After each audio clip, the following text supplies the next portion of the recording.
We're really just going to start by covering the history of Lamaze. Lamaze is classic and it's quite well known. If you talk to people who don't know anything else about childbirth education, quite often they'll know about Lamaze. And what they'll know about it is that patterned breathing technique that you hear about. So kind of the he, who kind of teaching of breathing. You do need to be aware that Lamaze doesn't teach this anymore.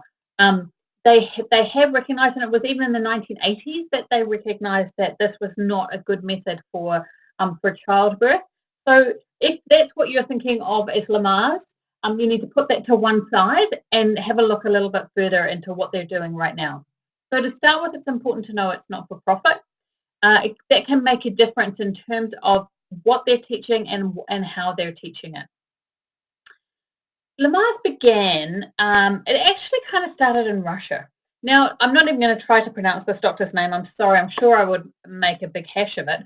But he started using patterned breathing techniques, the type that we were kind of talking about, in Russia in order to control or to ensure that the woman that he was working with stayed in control so that they could do what he asked them to do.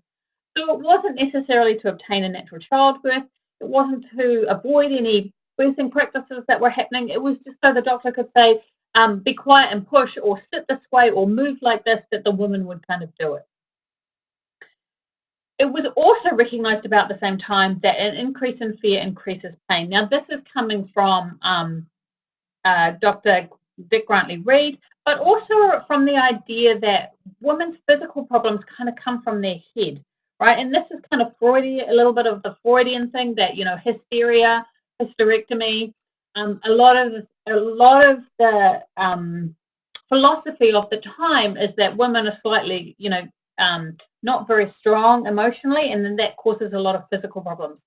So this idea of fear increasing pain came from that era. Now, it doesn't mean that it's not true.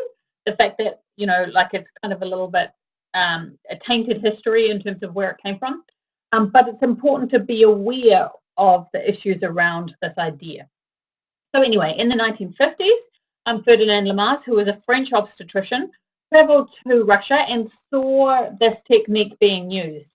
He was unhappy with the birthing practices of the time, and he wanted to give women the option of being more in control, not being put, you know, at the time women were using ether, knock them out, drag them out, that kind of technique that was happening. So he wanted to give women an option. He saw this breathing technique and he realized how well that would fit in. So he took that back to France and started using it there. There was an American woman who was in France at the time. She had a baby with him. Her name was Marjorie Carmel. And she then went ahead and wrote a book called Thank You, Dr. Lamaze, which was one of the original Lamaze books that was out there teaching about natural childbirth. Now that made Lamaze change from, like, you know, one obstetrician teaching one kind of method to something that was international. She brought that book back to the States, joined with Elizabeth Bing, and they created the Society, American Society for Psychoprophylaxis and Obstetrics, ASPO for short. That's the precursor to Lamaze. Marjorie Carmel unfortunately died relatively early at 36, but Elizabeth Bing continued what went on to become Lamaze. She changed its name.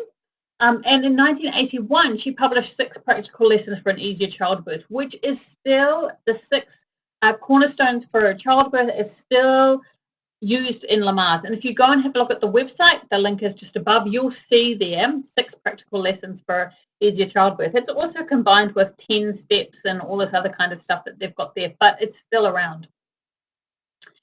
So it's changed from the pattern breathing technique, which was completely removed from Lamaze in 1983, to more now a philosophy of birth. So it's more about things that can help make your childbirth easier. It's claimed that it's taught in about a quarter of all American women that receive it. And that's because it's often taught in hospitals. Hospitals claim that they're teaching Lamaze. Whether they're teaching true Lamaze or not is open to debate. I'm sure some of them are, but some of them perhaps not so much. And Lamaze is a place where you can get online education. If you are missing some or needing some for this class, that's something that's important to know. The next video will cover what's taught in Lamaze right now.